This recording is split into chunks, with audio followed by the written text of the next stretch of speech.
우리 하나님의 말씀 신명기 12장 1절 말씀입니다.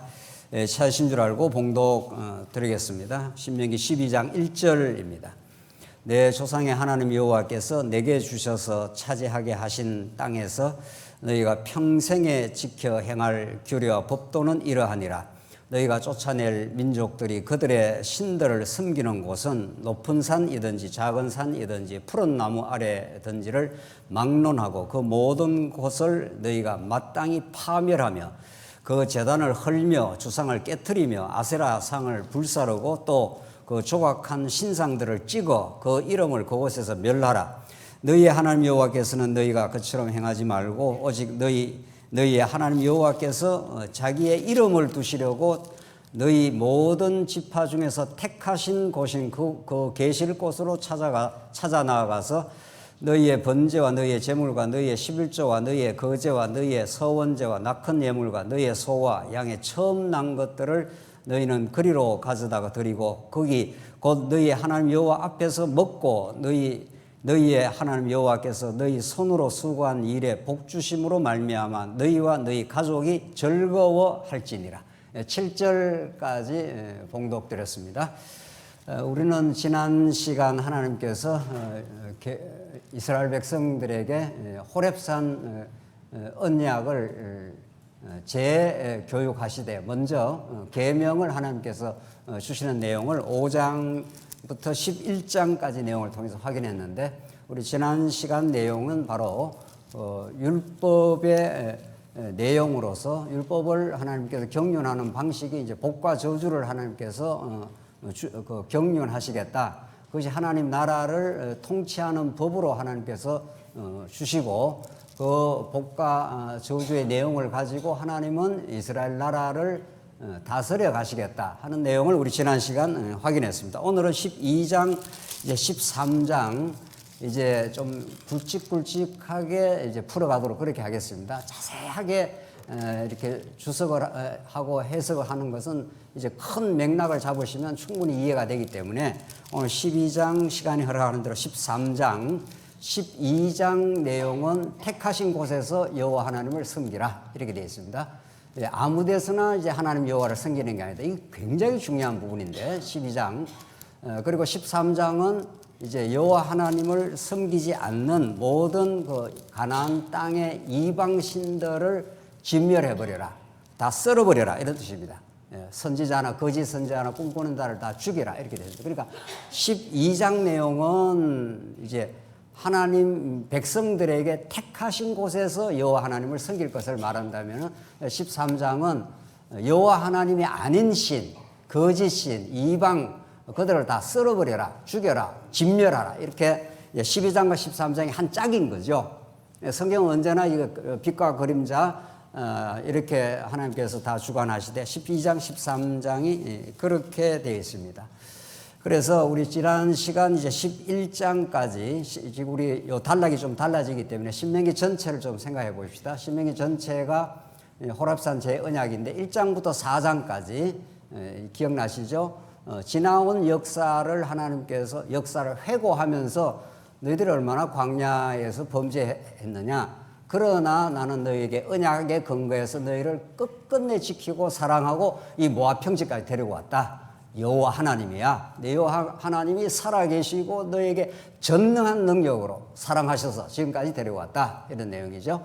그 다음 이제 5장부터 26장까지 중간 토막. 이게 이제 신명기의 학자들은 이제 법전이라고도 하고 우리는 그냥 언약, 이제 호렙산 언약인데 그걸 우리는 신학적으로 율법 언약인 거죠. 율법을 주셔서 이스라엘 백성을 이렇게 하나님께서 나라를 통치하는 여호와 하나님이시다 이런 거죠. 그런 다음에 마지막에 이제 28장부터 이제 34장 끝까지가 미래를 내다보면서 하나님께 복과 저주를 명하시고 미래에 내가 이렇게 통치를 해갈 언약의 미래에 관한 언약의 내용이 그 앞에 언약의 근거에서 설명을 해가고 있습니다. 큰 틀은 그런 거죠. 그래서 이제 복잡한 내용 다 잊어버리고 하나님께서 이제 시내산에서 주신 언약을 재설명을 해준다. 모압 평지에서 왜 곧 이제 가나안 땅 들어가기 때문에 이런 거죠. 이 내용은 이제 신학교를 들어가게 되면 신학교라는 게 성경을 좀 체계적으로 연구하고 또 후진을 양성하는 그런 이제 기관인 거죠. 적어도 16세기 종교개혁의 정신을 따르는 모든 건전한 신학교는 신학교 처음 들어가서 신학서론이라는 강의를 듣는다는 거죠. 신학서론을 들으면은 성경은 어떤 책이냐, 어떤 성격의 책이냐, 이게 이제 신학을 연구하고 복음을 이해하는데 가장 중요한 대전제죠. 도무지 성경을 어떻게 이해할 거냐? 이 성경에 대한 성경관이 삐뚤어져 버리면 아무리 연구를 해도 연구하면 연구할수록 이제 사실은 복음이 전달되는 게, 복음이 드러나는 게 아니라 이제 거릇된 인본주의 사상이 드러날 뿐인 거죠. 그 신학교, 이제 적어도 16세기 종교 개혁을 따르는 건전한 신학교에는 어떤 신학교에도 신학서론 첫 강의에서는 성경이 무엇이냐? 하나님의 계시의 말씀이다. 이렇게 강조를 합니다. 그 너무도 중요한 포인트죠. 그 중요한 그 대전제를 딱 붙들고 성경을 연구하고 성경을 보고 우리 성도님들도 성경을 집에서 읽고 그렇게 하는 거죠. 그 뭐 신학교만 하는 건 아니죠. 그러니까 집중적으로 성경을 연구하는 신학교, 신학 연구기관에서 그 대전제가 성경을 뭐라고 이해할 것이냐? 성경 어떻게 우리가 이해해야 되지? 뭐 그런 어떤 관점이 필요하잖아요. 뭐 성경은 우리대로 뭐 도덕적으로 잘 살라고 이런 말 저런 말 해놓았다. 이러면 완전히 이제 빗나가는 거죠. 뭐 공자 맹자가 되는 거죠. 성경은 하나님의 자기 계시의 말씀이고 누구를 통해서 예수 그리스도를 통해서 여호와 하나님의 살아계심과 그의 위대한 속성을 그의 살아계심과 그 능력 그의 주권 그의 언약의 신실하심 그 이스라엘 백성들의 끝없는 배반과 불순종에도 불구하고 하나님은 그들을 끝까지 붙들고 놓지 않는 언약적 사랑. 뭐 성경은 그 말씀을 하는 거죠. 그걸 계시라고 하지 않습니까?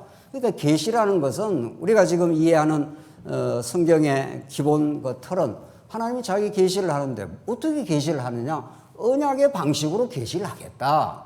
이런 뜻입니다. 그렇죠? 하나님이 언약하시면은 역사가 진행될 때마다 그 언약을 성취를 하시니까 하나님이 신실한 거죠. 또 언약을 이루는 능력이 있는 거죠. 그렇죠? 그러니까 하나님의 능력이 드러나고 신실함이 드러나고 언약하시면 그 후대 역사에서 언약을 이루는 걸 보니까 하나님 진짜 살아계시네?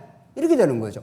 오늘 이 자리에도 하나님께서 언약대로 땅끝까지 이르러 복음이 정인이 되리라 하신 그 언약이 지금도 성취되고 있는 거죠. 지금도 중국 땅으로 인도 땅으로 이렇게 복음이 전파되어져 가지 않습니까? 하나님 살아계심이 역사 가운데 막 드러나는 거죠. 하나님 살아계심이 참으로 드러나고 믿어지면 우리의 염려와 걱정이 사라지는 거죠. 그분이 우리를 통치하시고 교회를 통치하시는 거니까 세계를 통치하고 계시는 거니까 성경은 그 포인트에서 한 점도 한 비저도 빗나가지 않습니다. 그러니까 신학교에서 제대로 공부를 했다면은 그렇죠? 신학교에서 공부를 하는 것은 성경을 잘 이해하고 공부해서 하나님께서 맡기신 강단에서 그 계시만 전달하라는 거 아니에요. 그 복음만 전달하라는 거 아니에요. 그런데 문제는 신명기를 덜컥 이렇게 신명기를 당도하게 되면 신명기는 이렇게 하라 저렇게 하라 이렇게 해야 복 받고 저렇게 하면은 저주받는다. 그 말이 부분적으로 보면 틀림없이 그렇게 나와 있으니까. 그러니까 신명기 읽으면 머리가 이제 찌끈찌끈해지는 거죠. 이거 어찌하라는 이야기냐 이렇게 되는 거 아니에요? 그래서 우리 지난 시간 이제 11장 마지막 부분에서 하나님께서 복과 저주를 허락하셨는데 이게 하나님이 여러분과 저에게 지키는 도덕주범으로 준 게 아니라 이스라엘 백성들에게 주신 통치의 방법이라는 거예요. 내가 복과 저주를 내가 주관해서 이끌어 가겠다. 너희들의 행위로 말미암은 저주받아 마땅한 존재지만 내가 언약의 근거에서 복을 주시겠다 이런 뜻이에요. 아주 요약하면 더 요약을 해버리면은 저주받아 마땅한 언약 백성을 위해서 예수님이 십자가에서 우리 대신 저주받으심으로 우리의 모든 죄를 속죄하시고 부활하심으로 우리에게 영원한 의가 되어 주셨다. 이런 말이에요. 그러니까 신명기도 예수 증거를 하는 거죠. 신명기도 예수를 통해서 살아계신 하나님 여호와를 증거하는 거죠. 그렇죠? 그렇게 봐야 이 신명기가 우리에게 복음이 되고 우리를 자유케 하고 우리는 죄 가운데 허덕이며 때로는 실수하고 범죄하고 이렇게 살아가다가도 하나님이 우리 대신 예수를 보내서 언약의 저주를 받게 하시고 십자가로 그걸 이루시고 이런 말이죠. 그게 생생하게 신명기의 말씀이 율법이 언약이 되어서 이런 거죠. 율법 언약이라고 하는 거니까 그래서 언약이 되어서 예수 안에서 이루어진다 이런 거죠. 오늘 12장 내용은 그런 이제 계명 이후에 규례와 법도 이걸 출애굽기에서는 법규 이렇게 번역을 했습니다. 똑같습니다.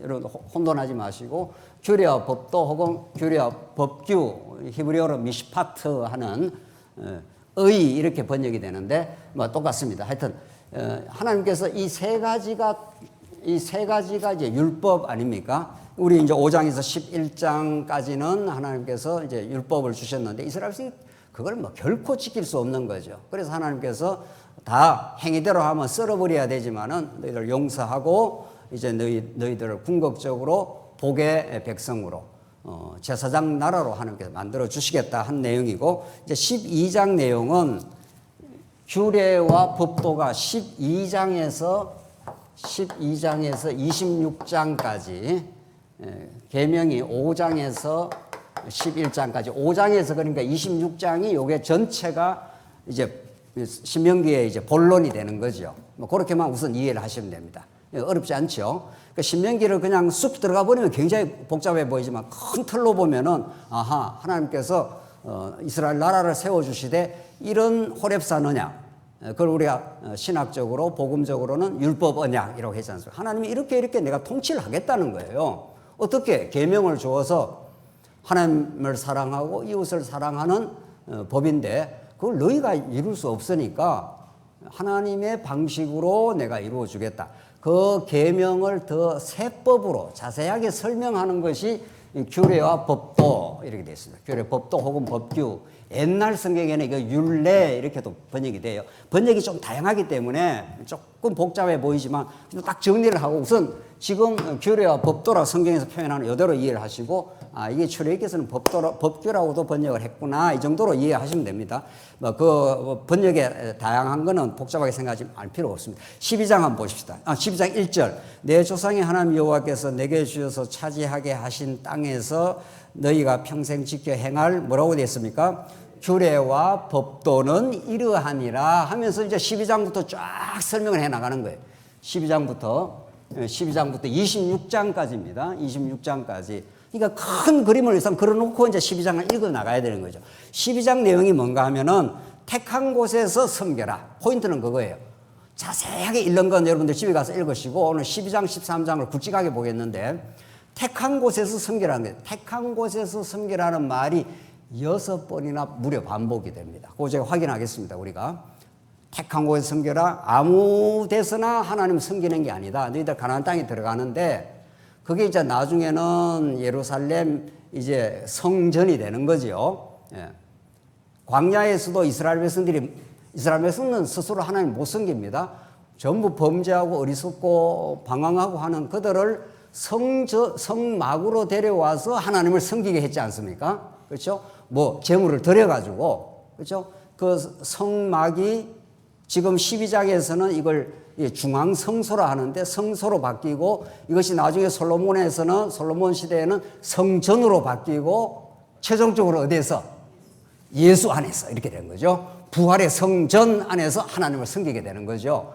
그러니까 예수 그리스도가 아니면 우리는 하나님 섬기는 백성이 아니에요.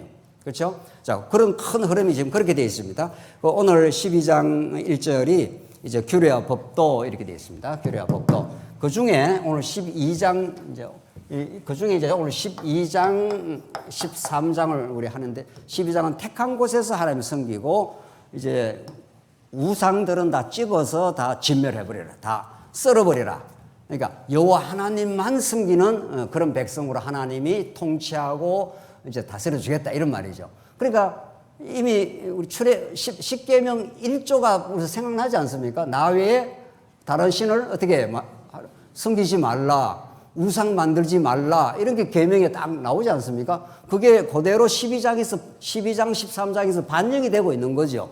요 계명이 근간이니까 여기 십계명이 하나님이 어떤 분인가를 우리에게 가르쳐주는 가장 근간이니까 요게 규례에 그대로 12장, 13장에서 반영이 되고 있다는 걸 알 수가 있죠. 그렇게 이해하시면 됩니다. 이게 모법이고 가장 중요한 근본법이고 우리나라로 말하면 이걸 무슨 법이라 그러면 되죠? 헌법. 헌법. 그리고 그다음에 또 무슨 시행규칙 뭐 대통령령 이런 거 자세한 거 있지 않습니까? 예. 그게 이게 12장에서 26장까지 이제 흘러간다. 자, 그런데 2절 보십시다. 너희가 쫓아낼 민족들이 그들의 신들을 섬기는 곳은 높은 산이든지 작은 산이든지 푸른 나무 아래든지 막론하고 그 모든 곳을 너희가 마땅히 뭐라고 했습니까? 파멸하고.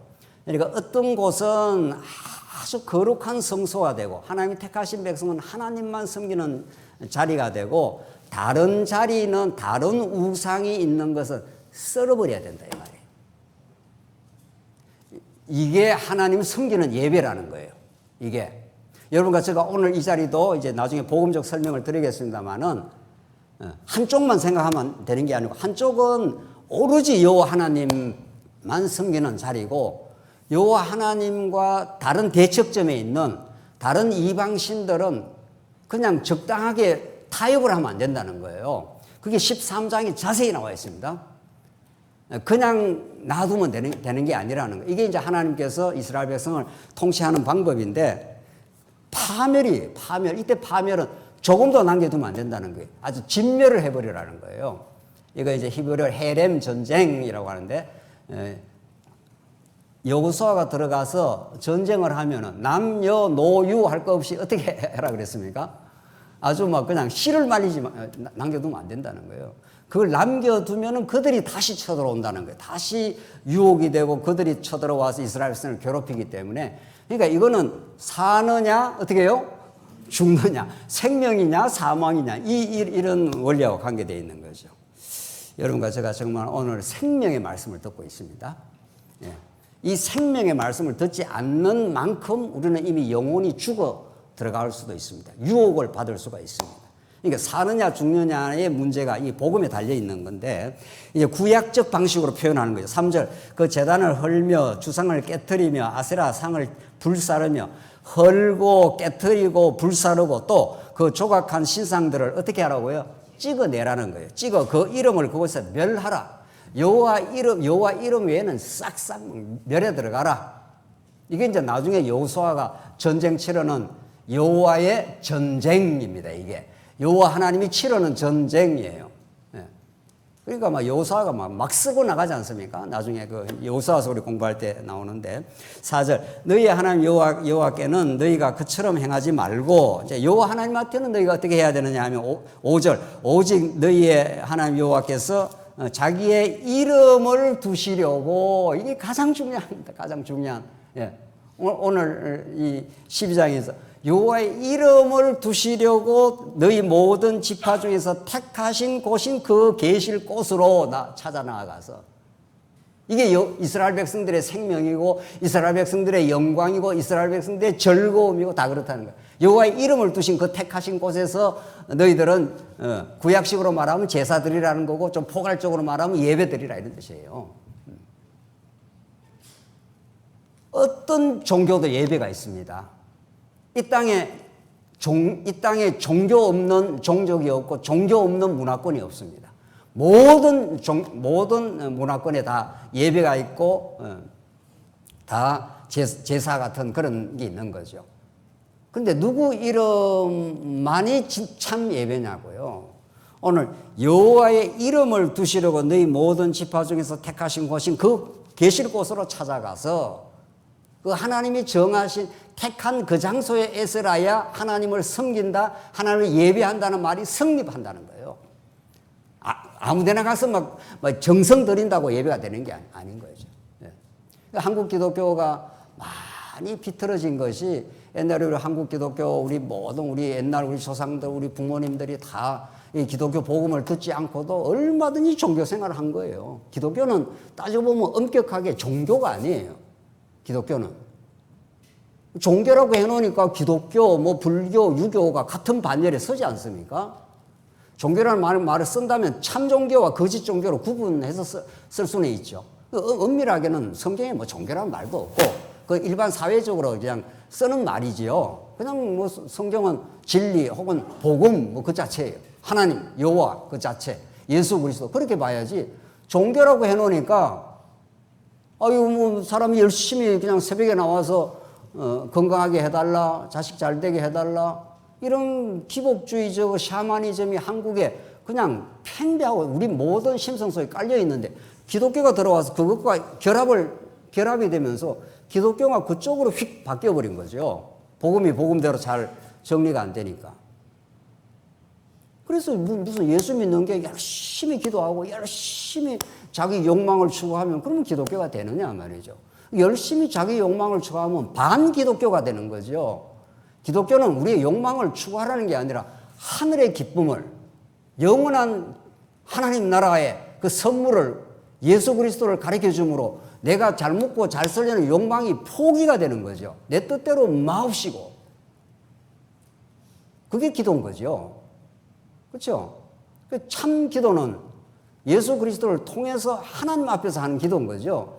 그런 기도가 우리가 없을 수가 없는 거죠. 그런 진짜 기도 말이죠.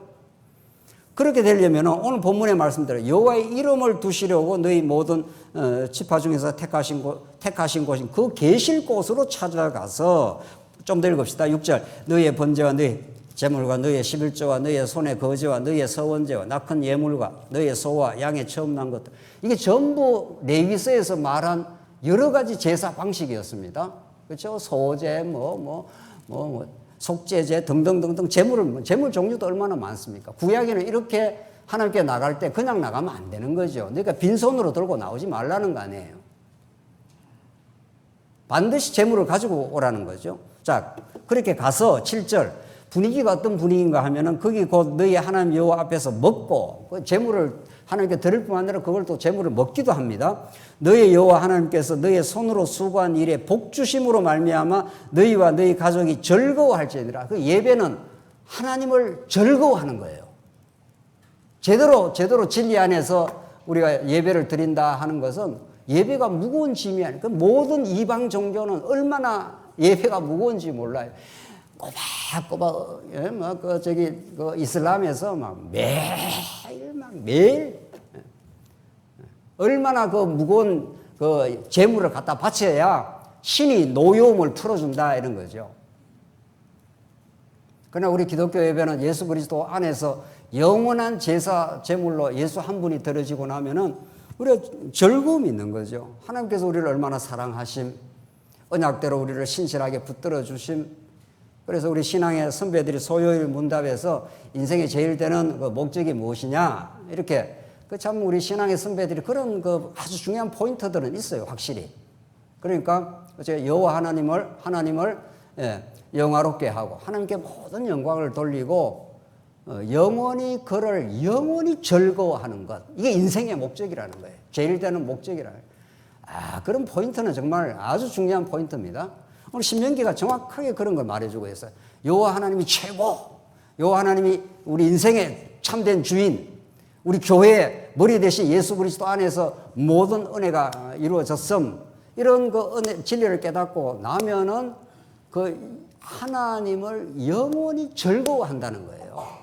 그게 인생의 참된 목적이라는 거예요. 인생의 참된 행복이 거기에 있다는 거예요.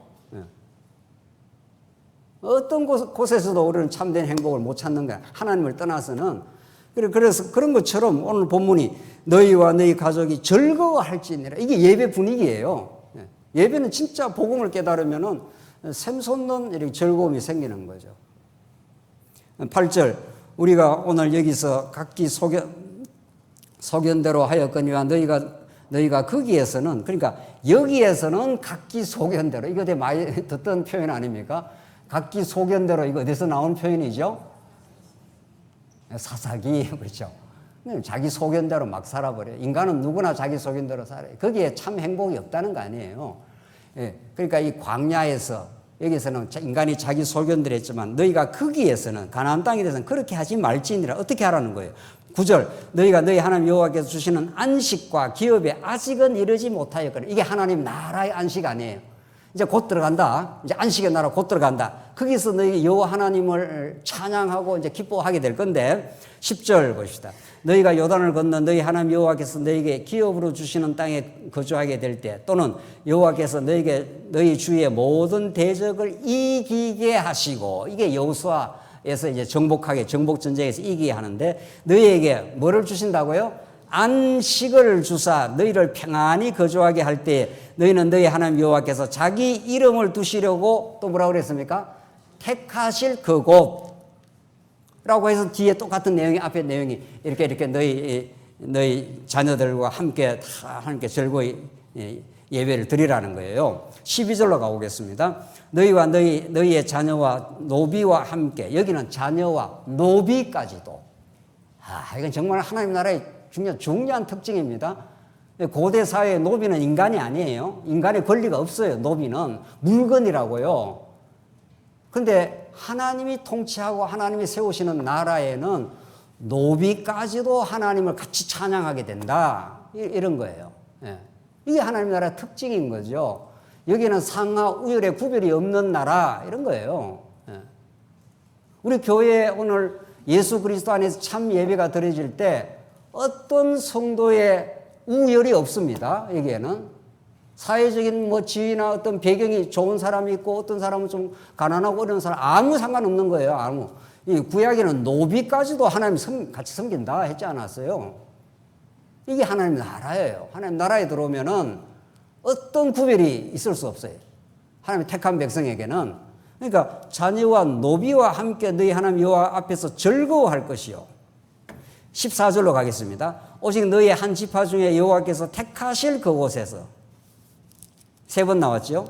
그 다음 여기 18절로 가겠습니다. 오직 내 하나님 여호와께서 뭐라고 되어 있어요? 택하실 곳에서. 21절로 가겠습니다. 만일 내 하나님 여호와께서 자기 이름을 두시려고 어떻게 해요? 택하신 곳에. 26절로 가겠습니다. 오직 내 성물과 소물을 여호와께서 어떻게 해요?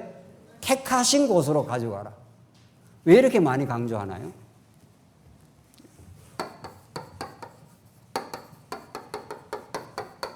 이곳에서만 하나님을 섬기는 예배 행위가 이루어진다. 지금 그런 말이죠. 그렇죠? 여기에 이스라엘 백성들의 운명이 걸려 있습니다. 이스라엘 백성들이 자기들이 뭘 잘해서 이 나라를 건설하고 이 나라가 행복한 나라, 하나님을 사랑하고 이웃을 사랑하는 나라가 되는 게 아닙니다. 이 택하신 곳이 없으면 이 나라가 꽝입니다. 그게 광야에서는 성막이 되고 지금 여기 신명기에서 말하는 건 이게 중앙성소예요. 성소 개념이에요. 하나님의 거룩한 자리. 아직 이제 성전이 지어지기 전이니까. 그리고 솔로몬 시대는 이제 진짜 솔로몬 성전이 되는 거죠. 이게 이스라엘 나라의 센터가 되는 거죠. 이 택하신 곳에서만 하나님이 이스라엘 백성들의 예배를 받겠다는 거죠. 그렇죠? 왜 이렇게 강조합니까? 왜 이렇게 택한 이곳을 그토록 지금 모세를 통해서 하나님께서 강조를 하십니까? 벌써 우리는 구약에서 계속 반복적으로 강조되고 또 그곳에서 하나님 예배를 받으신다는 건 이거 구약 아니에요. 우리 신약은 어디로 갈까요? 우리 장안조항교가 택하신 장소인가요? 그건 아니에요. 그건 물리적인 장소 개념이 아니죠. 구약에는 물리적이고 가나안 땅이라는 물리적인 장소가 있고 그곳에서 가장 성소가 있고 이런 장소 개념, 물리적인 장소 개념. 우리 신약에 와서 어느 곳에 가서 예배 드리라 이런 말이 없잖아요. 그렇죠? 오늘 이 시간도 물론 이 시간도 귀한 시간이죠. 우리가 함께 온 성도가 모이는 이제 공예배니까 귀한 시간이죠. 그러나 이거 마치면 예배가 끝나나요? 그렇지 않죠? 우리가 이미 잘 알고 있는 대로 여러분들 가정으로 돌아가시고 내일 직장으로 돌아가는 그 현장이 다 예배 현장이에요. 하나님의 눈길이 머무는 그 자리, 그곳이 다 예배 자리예요. 근데 그것이 예배가 되느냐 안 되느냐는 뭐가 있느냐 없느냐에 따라서 달라지는 거죠. 그렇죠? 그 택하신 자리에서 이스라엘 백성이 번제도 드리고 제물도 드리고 6절 다시 한번 보십시오. 너의 번제와 제물과 11조와 거제와 서원제와 낙헌제 그 택하신 곳에서 그 제물을 드리라. 제사 제물을 드리라는 거예요. 그게 하나님을 만나는 자리고 하나님을 찬양하는 그런 자리라는 거예요. 여러분들 빈손으로 오셨죠 오늘. 빈손으로 연보를 가지고 오셨습니까? 연보 가져오면 하나님께 예배가 됩니까? 네. 오늘 뭐 한 달에 한 번 연보하시는 분 있어요. 뭐 오늘은 연보하는 날이 아니니까 그냥 그러면 빈손으로 왔잖아요. 빈손으로 오면 예배가 안 되는 거죠. 그런 예배가 우리는 어떤 예배를 지금 드립니까? 누구를 모시고 온 거예요? 예수 그리스도. 그 택하신 장소를 그렇게 많이 반복하고 또 반복하는 것은 이곳에서만 하나님 예배를 받겠다는 거예요. 다른 장소에서는 하나님 예배 안 받는다는 거예요. 다른 장소는 오히려 멸해버리라는 거 아니에요. 이방신들은 파멸하고 찍어내고 썰어버려라. 그 아세라 목상들, 바알신, 풍요의 신, 이 신을 섬기면 내가 풍요해지고 잘 먹고 잘 살아 하는 오늘날 이 자본주의, 오늘날 이 시대로 말하면 이 자본주의라는 이 거대한 만몬신 말이죠. 이 거대한 우상신 말이죠. 현대인들을 지배하는 악령 같은 이 자본주의 말이죠. 현대인들을 정신세계를 완전히 장악해버렸어요. 현대인들은 거기서 옴짝달싹 못하는 거죠. 예수 안에서 자유와 해방을 얻기 전에 그걸 예수 믿으면 그걸 썰어버리라는 거예요. 우상화된 그 가치 말이죠. 뭐 돈이 필요 없다 이런 말은 아닌 거죠. 그러나 그 우상, 그것이 있어야 내가 행복해지고 그것이 있어야 내가 내 존재에 생존이 가능하다고 생각하는 그 사고방식 말이죠. 그 그릇된 가치체계는 썰어버리라는 거죠. 지금 12장에서는 택하신 곳에서 여호와 하나님을 섬길 것, 13장에서는 그릇된 우상들을 찍어내고 썰어버리라, 다 죽여버리라 이렇게 말해요. 12장, 13장. 이걸 우리가 복음적으로 이제 해석할 이유가 있는 거죠. 왜 이렇게 하나님께서는 이 택하신 곳에서 제사 드리는 것, 택하신 곳에서 하나님의 참된 예배가 이루어질 것을 말하고 있는 거죠. 자, 그러면 우리는 구약은 그런 어떤 정한 장소가 있지만 정한 성막도 있고 중앙 성소도 있고 이제 솔로몬 시대 때 이제 하나님의 지으시는 그 찬란한 성전도 있고 그러니까 예수님이 오셔서 헤롯이 그 바벨론에서 돌아와서 이제 지은 그 성전보다 더 멋지게 지었습니다. 헤롯이 막 이 백성들의 피와 땀을 뽑아내 가지고 더 멋지게 지어놨습니다. 그걸 헤롯 성전이라고 하지 않습니까? 수십 년 동안 지었습니다. 정말 로마에게 잘 보이려고 그리고 이스라엘 백성들에게 자기가 실질적인 왕이 된다는 걸 증명해 보이려고. 예수님 뭐라 그랬죠? 뭐 제자들이 저 성전이 얼마나 멋있고 찬란하고 좋습니까? 예수님 뭐라 그러셨죠? 저거 썰어버려. 건물 성전 썰어버려라고요. 내가 3일 만에 어떻게 해요? 다시 짓겠다. 그 제자들이 무슨 말이에요? 제자들도 그 시대의 유대인들의 그 세계관 속에서는 성전이 너무도 중요합니다. 성전이 없는 이스라엘 나라를 상상할 수 없어요. 그러니까 제자들은 예수님께 복음을 들었지만 아직도 유대주의에서 본질적으로 벗어나지 못했어요. 성전이 얼마나 중요한데 저걸 썰어버리라니. 제자들이 그걸 무슨 말인지 모르요 3일 만에 다시 짓겠다니. 지금 몇 년 동안 지은 성전인데 말이죠. 이거 얼마나 예수님의 가르침은 혁명적인지 모릅니다. 그 시대에 물리적이고 가시적인 성전에 사로잡혀 있는 그런 유대인들의 세계관을 완전히 혁파해버리고 완전히 신령한 성전, 진짜 하나님의 나라를 당신이 이루겠다는 거예요. 어떻게? 십자가의 죽으심으로. 그래서 구약식으로 번제 드리고 뭐 제물 드리고 11조 드리고 거제 드리고 이렇게 안 하겠다는 거예요. 그건 다 구약의 그림자라는 거예요. 내가 영원한 제물이 되겠다는 거예요. 내가 영원한 11조가 되고 제물이 되고 헌물이 되고 내가 십자가에서 피 흘려 죽음으로 그렇죠? 영원히 너희들에게 하나님 나라를 이루는 제물이 되겠다는 거예요. 그래서 내가 십자가에 죽고 3일 만에 어떻게 해요? 부활의 성전이 되겠다는 거예요. 그 제자들이 나중에 이제 그걸 깨달았다는 거 아닙니까? 이걸 조금 더 정확하게 정리하기 위해서 우리 신약 한 군데만 보겠습니다. 신약 한 군데만. 이제 수가성 여인의 그 사건을 한번 보겠습니다. 요한복음 4장 20절 한 군데만 보겠습니다. 자, 바로 앞에 스크린 보셔도 됩니다. 요한복음 4장 20절. 지금 이 수가성 여인도 아직도 구약의 개념에 매여 있습니다. 그래서 예수님이 하시는 말씀이 들어보니까 너무 혁명적이니까 어떻게 되는 거냐? 예배는 어디서 드립니까? 그렇게 이제 수가성 여인이 예수님을 만나가지고 지금 묻고 대답하는 가운데 20절, 4장 20절입니다. 우리 조상들은 이 산에서 예배하였는데, 이게 사마리아입니다. 사마리아에서는 어떻게 예루살렘으로 갈 수가 없으니까 사마리아 지멋대로 예배당, 제사 드리는 곳을 만들었거든. 그게 이제 열왕기 상하나 역대기 상하 다 나오지 않습니까? 당신들의 말은 예배할 곳이 예루살렘에 있다 하더이다. 그렇죠?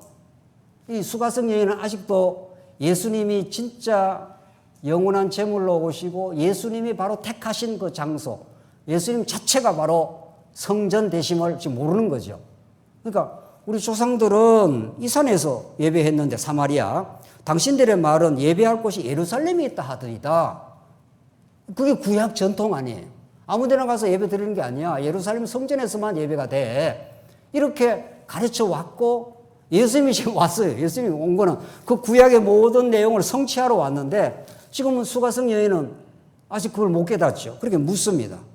그러니까 21절, 예수께서 이르시되 여자여 내 말을 믿으라. 이 산에서도 말고 예루살렘에서도 말고. 지금 예수님이 이제 진짜 예배가 어떻게 이루어지는가를 가르쳐 주는 거죠. 이 산이 사마리아 아니야. 그렇다고 해서 뭐 유대인들의 본산인 예루살렘도 아니야. 지금 그 말이죠. 그렇죠? 그러니까 이슬람 사람들은 엉덩이 들고 어디를 향해서 예배 드립니까? 메카 저기 아라비아 그쪽을 향해서 이렇게 예배 드린다고, 그쪽을 향해서 예배 드린다고요. 그럼 우리는 어디를 향해서 예배 드려야 되나요? 예? 우리는 예루살렘을 향해서 예배 드려야 되나요?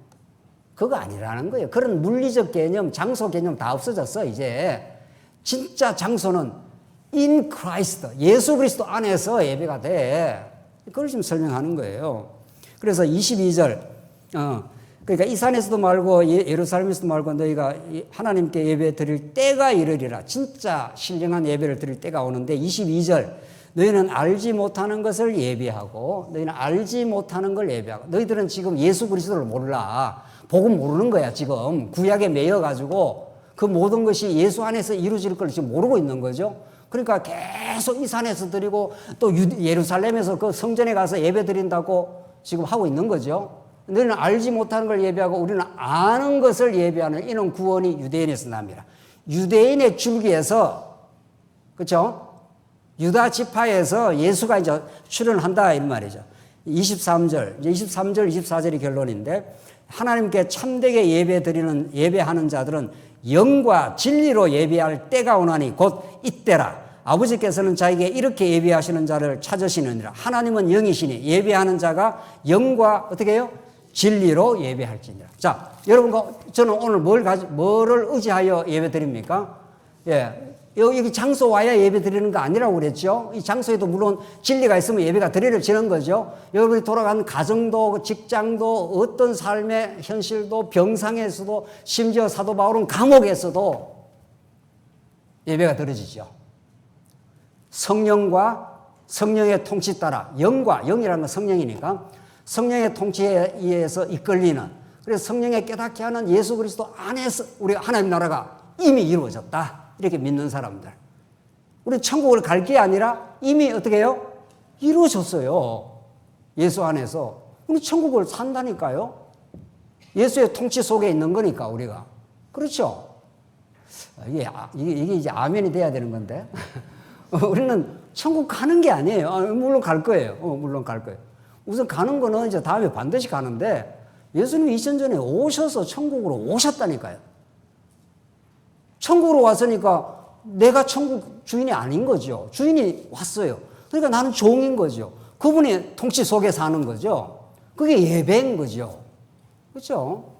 그러니까 예배 드린다는 거는 그분을 의지하고 그분에게 모든 주권이 있으면 인정하고 그분의 은혜 속에 산다는 걸 받아들이고 믿어지게 되고 그러면 즐거운 거죠. 지금 신명기에서 그곳에 가서 즐거이 너희가 제사를 드리라고 했지 않습니까? 그러니까 예수를 왕으로 모시게 되면은, 예수를 하나님 나라의 실체로 우리가 믿게 되면은 우리의 조건하고 상관없어요. 뭐 사회 잘 되든 안 되든 뭐 병이 좀 오든 어떻든 예수님의 주권적인 통치가 우리 안에 임했습니다. 그러니까 즐거운 거죠. 이때 즐거운 것은 희희낙낙하는 즐거움이 아니라 기가 막힌 신령한 깨달음입니다. 하나님 우리를 지켜오시고, 오늘의 이 병상, 오늘 우리 성도님들 아픈 지금 병원에 계시는 우리 장로님들 계시지 않나요? 그것도 하나님 나라라니까요. 그것도 하나님의 통치 속에, 그 연약함 속에 하나님을 바라볼 수 없는 그 자리가 예배의 자리라니까요. 그러니까 이 무속적 예배 말이죠. 예. 이 무속적 예배는 무당한 테 가야 뭐가 되는 거 아니에요. 무당한 테 한번 잘해서 내가 잘 먹고 잘 살겠다는 확신을 받으면 그 다음부터는 자기가 또 삶의 주인 아니에요. 무당한 테 갔다 오면은. 그게 아니라 우리는 어느 삶의 자리, 어느 정황, 어느 자리, 오늘 이 예배당, 어느 자리든 하나님의 통치하는 하나님의 나라가 임하는 자리, 그걸 예수 안에 있으면 영과 진리 안에서 참 예배가 이루어진다. 예수님이 가르치는. 이 산에서도 말고 저 예루살렘에도 예배 드리는 거 아니야. 너희들은 이제 내가 예배에 근원이 왔어. 내가 영원한 제물로 왔다고. 나를 통해서 영원히 여호와 하나님을 경배하고 찬양하고 감사하게 돼. 이렇게 지금 수가성 여인, 그러니까 수가성 여인은 지금 이게 무슨 이게 소리냐. 우리 조상들은 이 산에서 예배드리고 또 사람들은 예루살렘 가야 예배가 된다고 하는데, 성령과 진리의 통치를 받는 모든 삶의 정황이 하나님을 경배하고 하나님을 인정하고 하나님으로 즐거워하고, 그 사도 바울은 옥중이었습니다. 사도 바울은 로마 옥중이 도대체 어떤 곳이에요? 비참하고 비참한 곳입니다. 그곳에서 사도 바울은 하나님이 자기하고 함께 하심을 믿었지 않았어요. 그러니까 그 옥중이 사도 바울의 예배 현장이 된다니까요. 자, 그래서 오늘 이 택한 곳 이곳에서 하나님이 당신의 영광을 드러낸다는 이 택한 곳이야말로 하나님 만세전에 예수 그리스도 안에서 우리를 예정하사 그의 은혜의 영광을 찬미하게 하려 함이라. 이게 에베소 1장에 나오는 그 위대한 장엄한 여호와 하나님에 대한 찬양, 그 아버지 되심을 찬양하는 게 예수 그리스도 안에서 우리를 예정하사 은혜의 영광을 찬미하게 하려 함이라. 그렇게 나오지 않습니까? 사도 바울은 이 구약을 훤히 꿰뚫고 있는 거죠. 하나님께서 깨닫게 해서. 그래서 예배소서에 그런 은혜의 영광을 찬미한다고 하는 예배의 결론이 나오지 않습니까? 사랑하는 성도님들, 오늘 진짜 오늘 이 12장에 나오는 이제 규례의 첫 출발인데, 이 규례의 첫 출발이 아무 데나 가서 예배 드리는 거 아니지. 그리고 이 예배 드리는 이 자리가 23절 읽어봅시다. 다만 크게 삼가서 그 피는 먹지 말라. 피는 그 생명인즉 내가 그 생명을 고기와 함께 먹지 못하리라. 27절 내가 번제를 드릴 때는 그 고기와 피를 내 하나님 여호와의 제단에 드릴 것이요 내 제물의 피는 내 하나님 여호와의 제단에 붓고 그 고기는 먹을지나. 피는 절대로 먹으면 안 돼. 제물을 드릴 때. 이런 금기 사항이 있는 거 아니에요. 이건 무슨 노아 시대 때부터 피채 먹지 마. 그리고 오늘 이 모세를 통해서도 피는 먹으면 안 돼. 왜 그래요? 왜 그래? 23절에 다만 크게 삼가서 그 피는 먹지 말라. 그 피는 뭐라고 했어요? 생명이에요. 정말 그렇습니다. 우리 육신의 이 피가 생명입니다. 피가 맑으면 건강하고 피가 탁하면 생명력이 없다는 거 아니에요. 그러니까 건강의 그 요체는 뭐 이렇게 스트레스를 안 받고 뭐 운동을 하고 뭐 이렇게 하는 것은 피를 맑게 하는 거란 말이죠. 왜? 피 안에 그 생명력이 들어있으니까. 우리 육신의 피가 그렇다는 거예요. 구약에는 그 피를 먹지 말라는 거예요. 피는 누구 거니까? 하나님 거니까.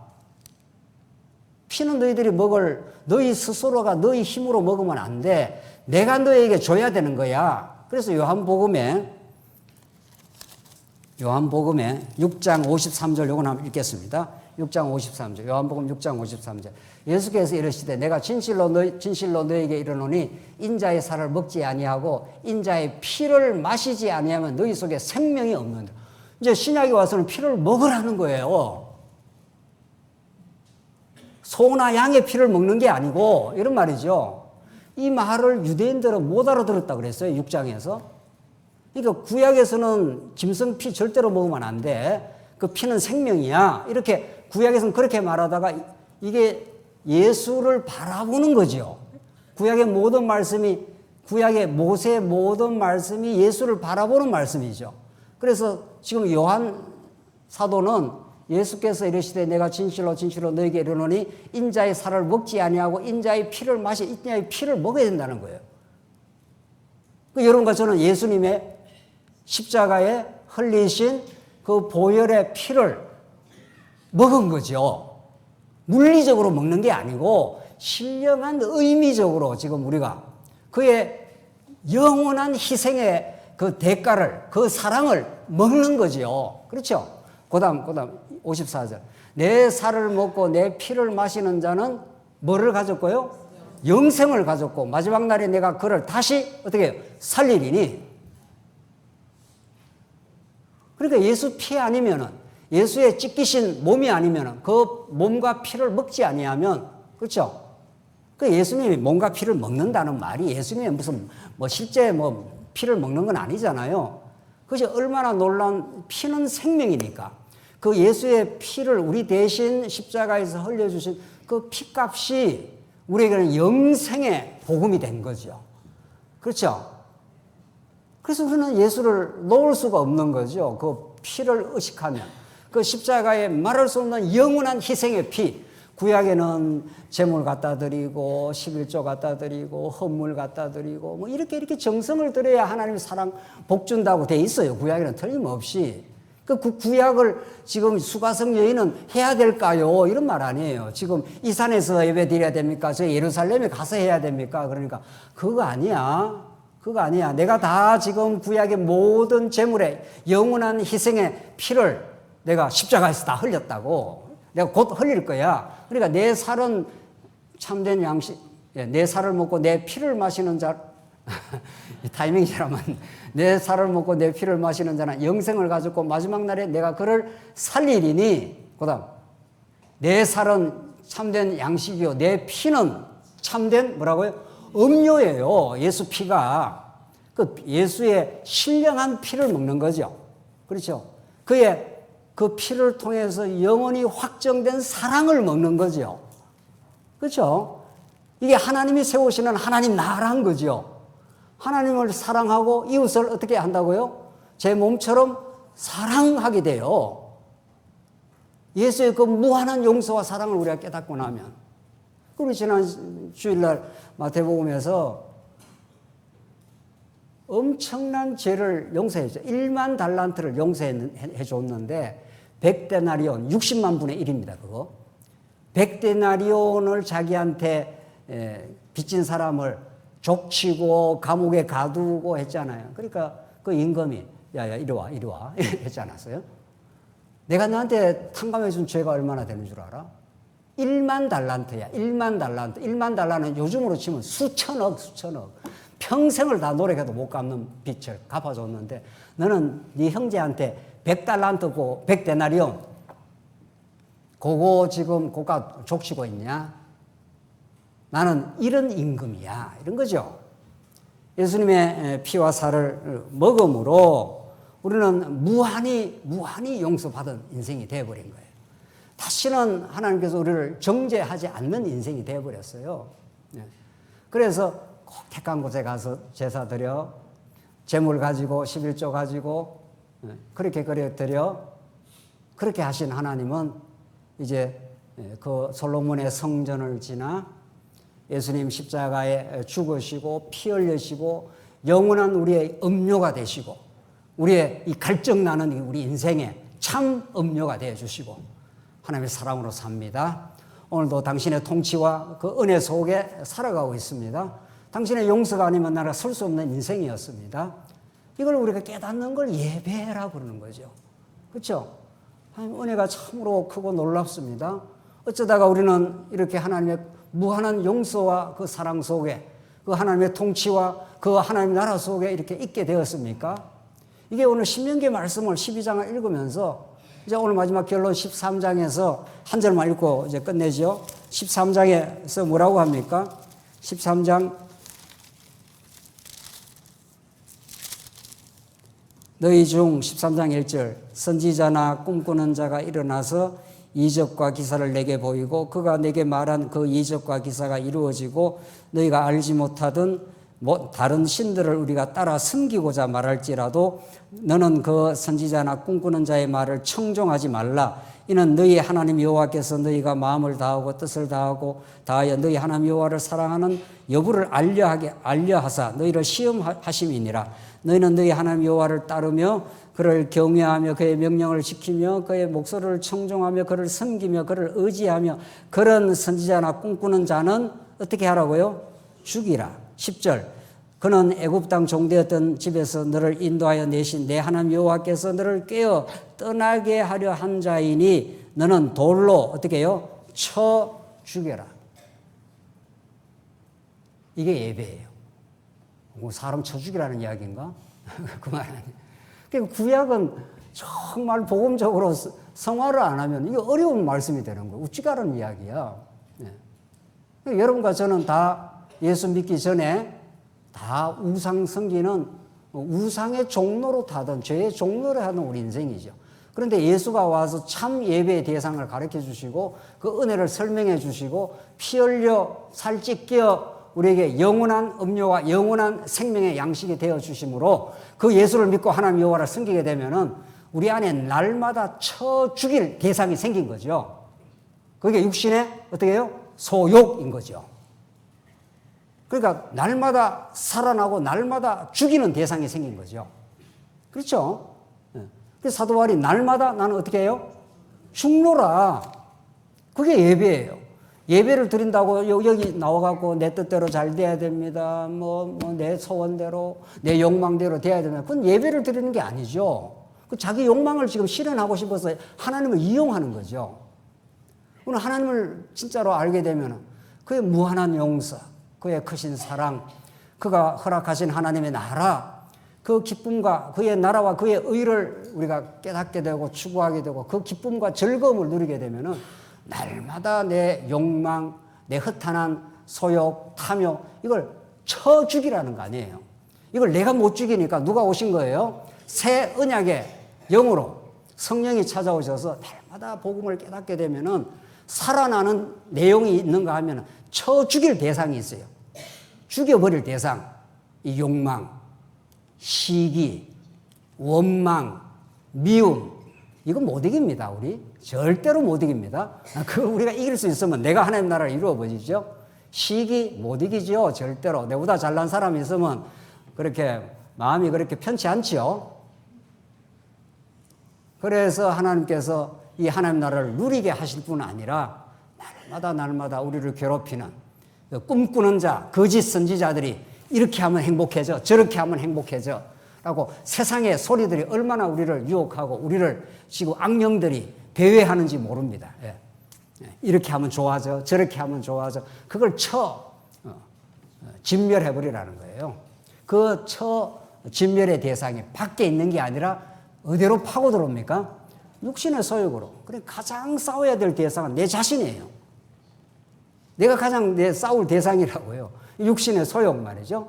그렇죠? 그리고 복음을 깨닫는다는 건 그걸 참으로 깨닫고 이제 새 언약의 실체로 오신 성령 하나님께서 내 안에 훤히 우리 마음에 그 어리석은 걸 밝혀내시고 마음비에다가 진리를 딱 심겨가지고 내 마음에 인격적으로 예수를 믿게 하는 거죠. 맞아. 예수 한 분이면 충분하고 감사해. 그런 사람은 그렇게 유혹에 덜 빠지게 되는 거죠. 예. 세상이 어떤 유혹을 해온다 하더라도 예수 한 분이면 충분하고 감사해. 이런 사람이 교회에 많아질 때 그 교회가 강건한 교회라고 한다고요. 그 교회가 진짜 하나님을 살아계심을 믿고 그 은혜를 누리고 당당히 자기 자신의 옛사람의 소유를 처복종시켜 나가는 그 강건하고 담대한 신앙의 그 길로 하나님께서 우리를 인도하시려고 모세를 보여주고 여호수아를 보내줬던 것처럼 모세보다 여호수아보다 더 우월하신 예수 안에서 승리를 구가하게 하실 그 하나님을 찬양하고 감사하는 복된 삶이 있으시기를 간절히 바랍니다. 기도하십시다. 하나님 아버지 은혜를 감사합니다. 우리가 이루어낼 수 없는 하나님 나라를 약속대로 이루어 주시려고 예수님 오시고 우리 참 음료와 되어주시고 참 양식이 되어주셔서 참으로 감사합니다. 예수 안에서 누리는 그 참 행복과 기쁨이 넉넉히 이 거친 세상을 이기게 하시옵소서. 예수님 이름으로 기도하옵나이다. 아멘.